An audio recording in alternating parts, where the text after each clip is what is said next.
Corrupção no Brasil nunca foi prioridade para o Poder Judiciário. Para o Poder Judiciário.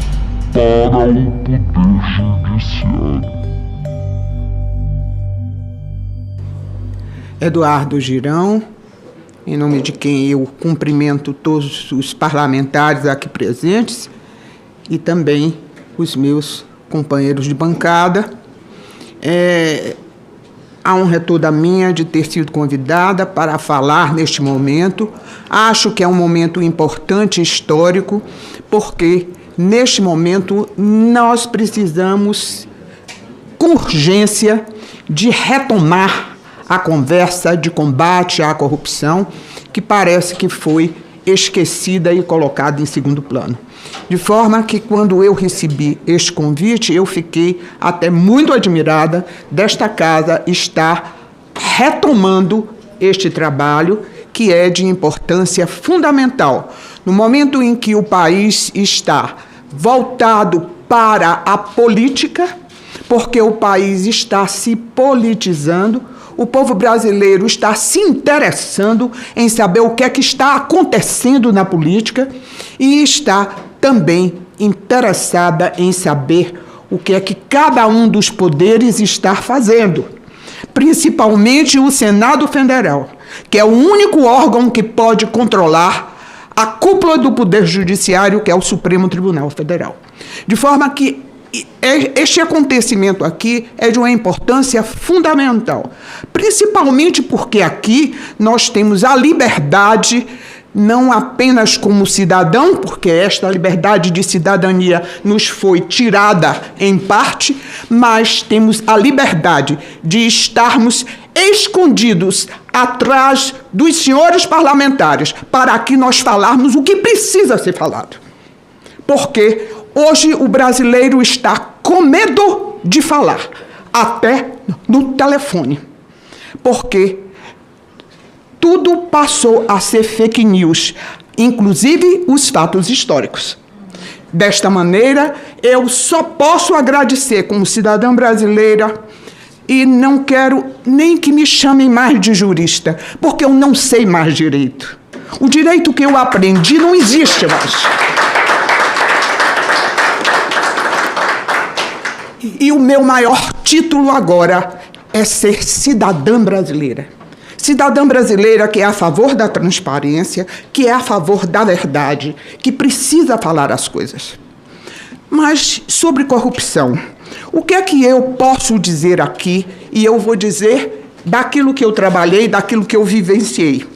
Eu cheguei ao Poder Judiciário em 1979. Antes de chegar ao Poder Judiciário, em 1972, eu era procuradora da República. Como procuradora da República, Ministério Público Federal, eu fiquei durante 6 anos. Mas o que é que aconteceu? Eu descobri que o Ministério Público Federal era uma repartição pública onde nós, procuradores, fazíamos pareceres que eram aprovados pelos subprocuradores. Estes, na época, não concursados, mas sim cargo que era cargo em comissão.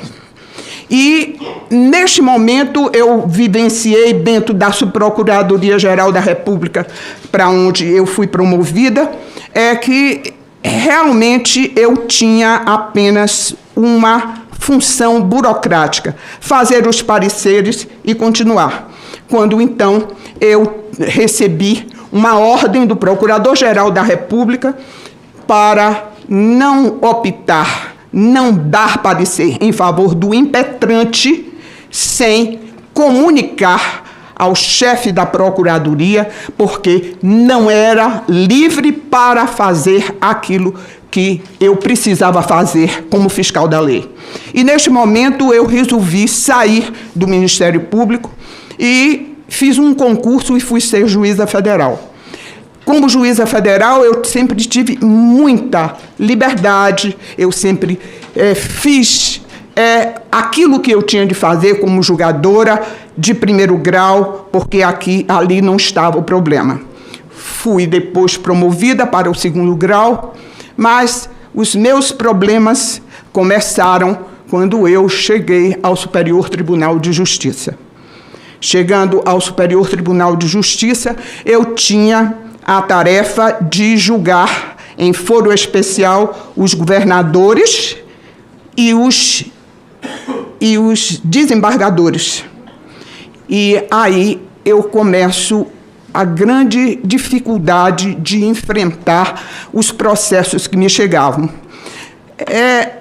Uma coisa que parecia muito ilógico é porque eu comecei a receber muitos processos de operações muito grandes, inquéritos muito fortes e que abrangiam diversos políticos e diversos estados, e eu comecei a receber esses processos e eu comecei a tocar esses processos. E começou a haver uma desconfiança até dos meus colegas, dizendo o seguinte: por que você está recebendo tanta coisa e os outros não recebem? E naquela época, eu cheguei ao STJ em 1999, nunca tinha havido uma expedição de mandado de prisão. O primeiro mandado de prisão foi expedido em 2004. E se estranhava porque eu estava com tantas operações policiais e que isso não podia estar certo. E o presidente do STJ, à época, o ministro Rafael de Barros Monteiro, mandou fazer uma inspeção, uma auditoria na distribuição para saber o que é que estava havendo. E a auditoria disse o seguinte: olha, a distribuição é igual para todos. O problema é o que dorme na prateleira e o que é colocado para frente. De forma que esta foi a conclusão. E eu comecei a fazer este trabalho. E tive a oportunidade de verificar o seguinte: corrupção no Brasil nunca foi prioridade para o Poder Judiciário. Corrupção era um crime menor, era um crime que não mostrava as garras, e desta forma ele ficava em segundo plano. E todas as vezes que a gente começava a ter uma atuação mais forte em razão destes processos, começava a haver uma certa desconfiança, dizer: por que ele é tão contra as autoridades, né? Eu tive, por exemplo, um dos primeiros processos grandes e graves que eu tive foi em relação ao que estava se passando no estado de Rondônia, onde a Polícia Federal descobre que havia uma quadrilha e estavam todos mancomunados. Então, o presidente do Tribunal de Justiça, o presidente da Assembleia Legislativa, o procurador-geral do Estado. E, desta forma, chega a mim esta investigação. Uma investigação bem feita, onde estava tudo muito claro. E eu não tive dúvida, né?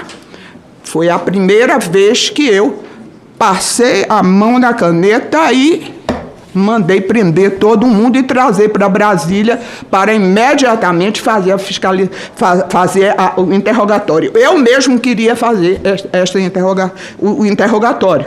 Eu nem usava juiz para me auxiliar desta tarefa. Eu, pessoalmente, fazia. E foi uma grande dificuldade. Para vencer a resistência dentro do tribunal, eu pedi ao Procurador-Geral da República que, por favor, fosse conversar comigo e com o procurador e com o presidente do Tribunal de Justiça, o presidente do STJ, por que eu estava mandando prender aquelas pessoas. Então, na véspera de expedir os mandados de prisão, eu pedi ao Procurador-Geral da República que fosse conversar comigo. Eu disse assim: se amanhã ele abrir o jornal e ver o que é que está acontecendo, ele vai dizer que eu sou uma louca, porque isso nunca aconteceu. E ele foi e conversou com o Procurador-Geral. né, o doutor Antônio Fernando, que era, à época, o procurador-geral. E ele, então, ficou convencido e eu disse: amanhã o senhor vai ver esses mandados de prisão serem expedidos. Os mandados de prisão foram confeccionados dentro do meu gabinete, porque a Secretaria Judiciária não sabia como se fazia um mandado de prisão. Esta foi a maior operação, foi a primeira operação grande que eu peguei e sofri diversas dificuldades e etc. E, embora tudo mapeado, havendo uma conexão muito séria entre estes órgãos, todos foram liberados por ordem do Supremo Tribunal Federal, através de habeas corpus, né? Não existe razão para a prisão, nem para a prisão preventiva, nem para a prisão, a prisão que é temporária. E aí todos foram para a rua. E esses processos foram demorando. Alguns pedem aposentadoria, perdem aposentadoria e sai do foro, vai para o primeiro grau e no primeiro grau isso acaba, né? Eu não vi o fim disto. Mas outras operações foram ficando até que chegou para mim a Operação Navalha, que foi a maior de todas. Uma operação imensa, que teve uma dificuldade muito grande de condução pela Polícia Federal. Eles fizeram inquéritos com grande dificuldade. A inteligência da Polícia Federal teve de interferir em muitas das etapas, né? Essa Operação Navalha, porque havia infiltração, inclusive, de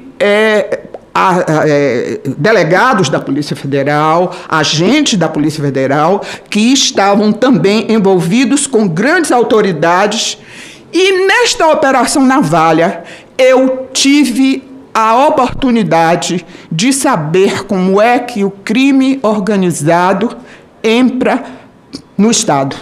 Porque a polícia já estava bastante mais evoluída, porque a Polícia Federal, antes da Constituição de 88, ela era muito frágil, tinha muita dificuldade, não tinha meios adequados, né?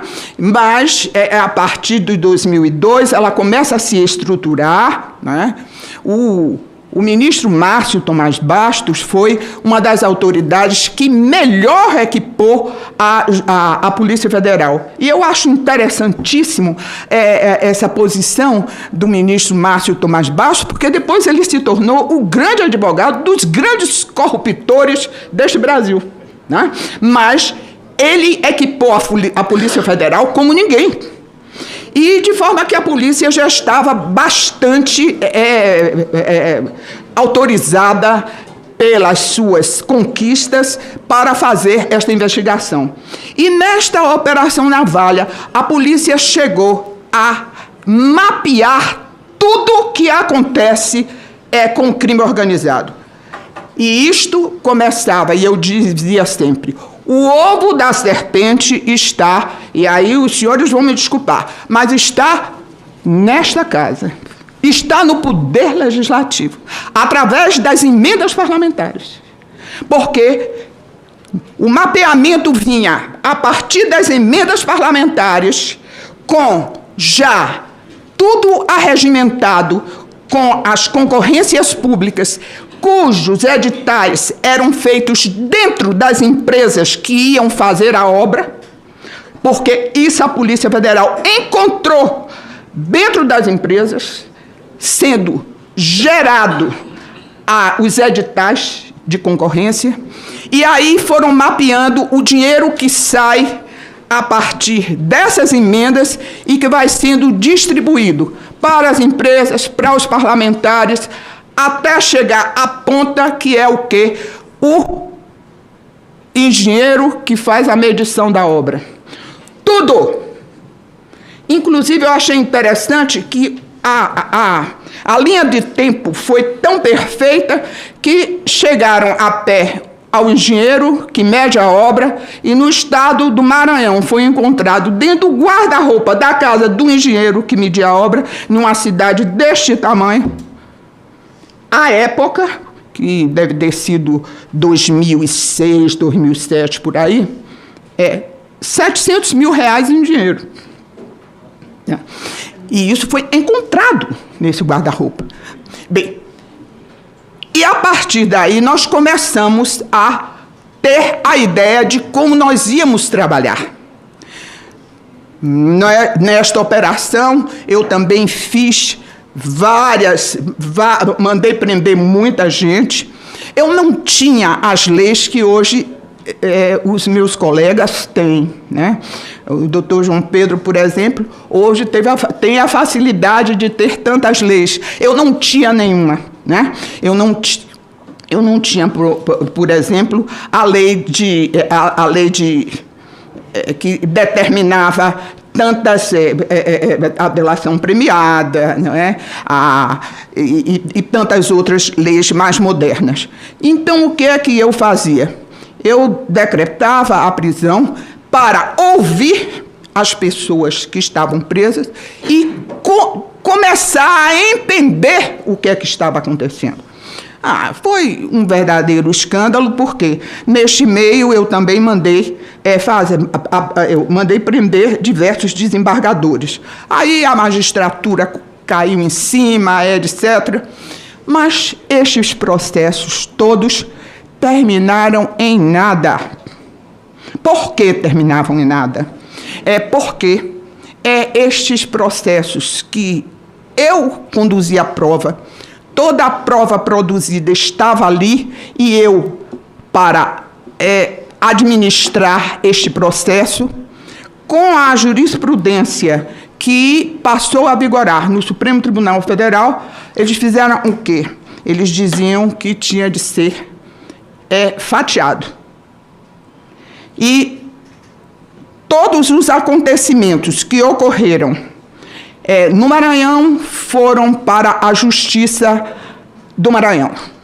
Os que aconteceram no Piauí foram para a Justiça do Piauí. Os que aconteceram na Bahia foram para a Justiça Baiana. E o juiz que recebia aquela maçaroca de coisa não tinha condição, ficava meio perdido. É como vestido mal costurado, né? Não sabia como resolver isto. E os processos foram acabando. E todos terminaram sem ter nenhum sucesso nessa atividade. De forma que eu comecei a aprender que realmente era quase um desafio ter tanto trabalho, fazer tantas prisões para dar em nada. Fora os habeas corpus durante a condução do processo, que ficou algum tempo na minha mão, as conduções do processo, porque muitos advogados, e advogados muito competentes, né? Eu digo sempre, todos com os seus superadvogados da Avenida Paulista, né? Hoje não estão mais na Avenida Paulista, já estão em outros lugares, mas na época os grandes escritórios estavam na Avenida Paulista, e eles todos vinham com os habeas corpus. Eu não podia pegar no processo. Qualquer despacho que eu desse no processo, nulidade. Aí, um dia eu terminei atravessando a rua, eu botei o processo embaixo do braço e fui conversar com o ministro que era o relator do habeas corpus, que era o ministro... Agora esqueci. Eros Grau. O ministro Eros Grau. E ele me tratou muito bem, um gentleman e tal, e me disse assim: doutora, não era nem para a senhora estar aqui, eu que tinha de ir lá. Eu disse: absolutamente, o senhor é um ministro do Supremo, por isso eu vim aqui conversar com o senhor e vim esclarecer por que eu fiz isso no processo. E ele disse: doutora Eliana, eu estou aqui e só vou ficar mais 2 anos porque eu vou cair na compulsória. De forma que a senhora vai me permitir que eu chame meu assessor para a senhora conversar com o meu assessor. Eu, tá certo, tá bom. E eu conversei com o assessor. Expliquei a ele e o assessor o que é que estava acontecendo e saí dali achando que eu tinha convencido, porque eu apresentei as minhas razões jurídicas. No outro dia, habeas corpus deferido. Então, essas dificuldades terminam desanimando. E eu entendi por que os meus colegas me achavam quase uma Dom Quixote, que estava fugindo à regra. Fugindo à regra, né? Mas, e assim fui, eu peguei diversas outras operações, né? Sempre tive o melhor conceito do órgão de investigação, que era a Polícia Federal. Nunca me faltou, nunca me faltou. E uma vez o processo estava tão complicado que eu não conseguia entender, que hoje eu confesso que eu fiz uma coisa que, à época, todos os ministros do Supremo condenavam. A condenação é o seguinte: o juiz não pode conversar nem com o Ministério Público, nem com a Polícia Federal. Porque isto é cerceamento de defesa. Se ele vai julgar, ele não pode conversar com o órgão que investiga, nem com o órgão que é o denunciante. Mas eu coloquei um delegado da Polícia Federal dentro do meu gabinete para me explicar o processo. Eu disse: eu não quero errar, eu quero fazer certo. Como é este fato aqui que vocês estão investigando, assim, assim, assim, assim. E só dessa forma eu consegui fazer um relatório. Fazer um grande relatório, né? Quero dizer aos senhores que as coisas foram muito difíceis. Mas um fato que eu tenho de falar é o que aconteceu com era o presidente do Tribunal de Contas do Estado de Rondônia, já em outro processo. O que é que eu faço? Tudo provado o que é que ele fez. Ele era presidente da Assembleia Legislativa, ele furtou a Assembleia Legislativa, ele foi para o Tribunal de Contas mesmo assim, porque ele tinha bastante cacife político. E este homem terminou, quando começou a investigação do Ministério Público de Rondônia dentro da Assembleia Legislativa, ele foi lá e provocou um incêndio nos livros da Assembleia Legislativa. Foi uma coisa terrível. E tudo isso veio para mim. De forma que eu estava certa, conduzi o processo todo. Esse processo eu consegui conduzir, os habeas corpus todos batendo e eu conseguindo me livrar, porque era quase uma legítima defesa da minha pessoa não sair vencida naqueles habeas corpus, para não passar o atestado de incompetência. E até que chegamos ao julgamento final. Eu sou uma pessoa que não escrevo muito, mas o meu voto contra este moço tinha mais de 70 páginas, porque eu para começar a ser muito criteriosa, eu transcrevia tudo no voto, para não deixar passar.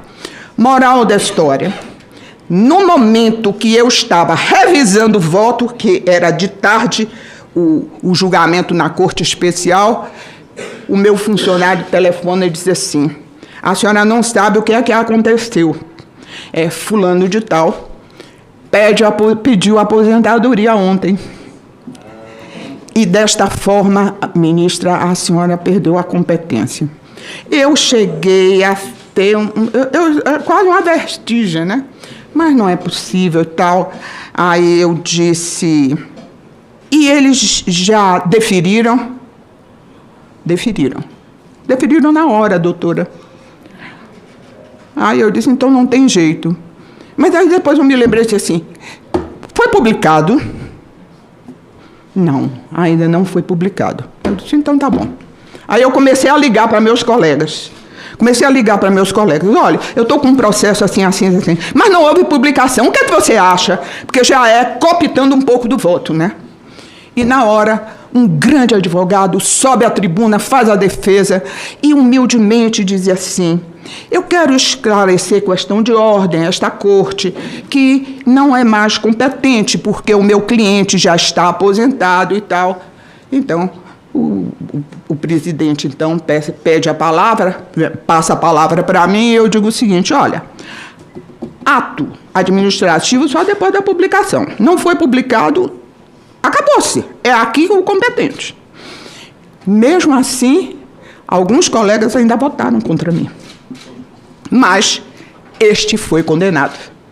Foi a única oportunidade que eu tive de realmente chegar ao final.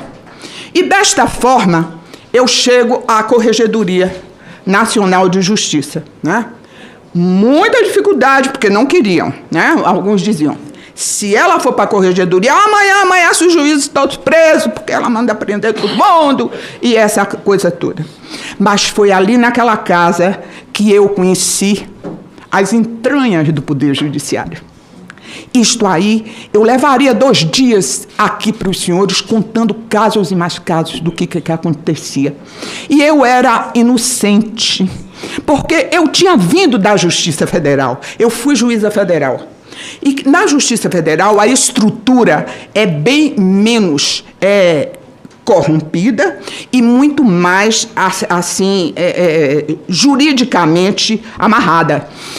Mas quando eu cheguei para ser corregedora do Brasil e que eu vi o que se passava nos tribunais de justiça, eu fiquei horrorizada. Só conto um caso aqui que para mim foi emblemático. Eu estava na corregedoria e um presidente de um tribunal pede para conversar comigo, veio conversar e disse assim: doutora Eliana, eu estou aqui que eu vim lhe entregar a chave do tribunal. Eu não vou continuar como presidente porque eu vou ser preso se eu fizer o que meus colegas querem. Eu não posso fazer. E aí eu disse: calma, vamos ver. E ele então me disse: imagine que eu encontrei juiz, desembargadores que estão aposentados há mais de 5 anos, recebendo adicional de férias. Diárias e mais diárias que não comprovam. Eu não posso fazer isso. E, doutora Eliana, se eu não fizer a vontade deles, eu me torno absolutamente ingovernável. Eles não aprovam nada que eu apresentar. Então, eu não posso ser presidente do tribunal.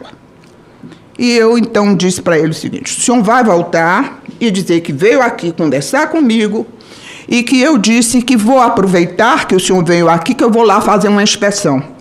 Eu vou fazer uma inspeção. E tudo que o senhor me disse que está errado, eu vou pedir para a equipe comprovar.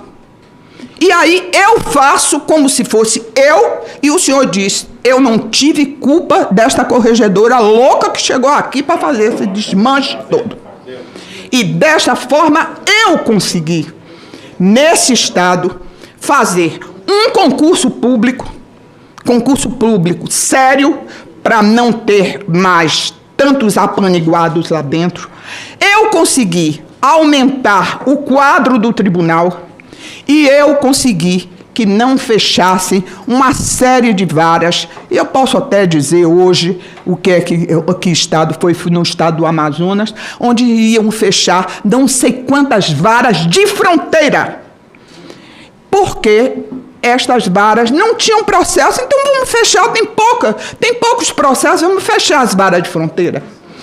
E eu, depois disso tudo, eu liguei para o governador, que o governador era o que hoje é senador Aziz, né?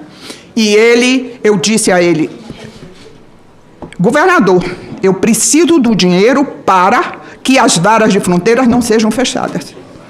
E ele me disse: mas, doutora Eliana, eu não tenho dinheiro. Eu disse: então o senhor vai pagar o preço, porque isso vai sair em todos os jornais do mundo inteiro.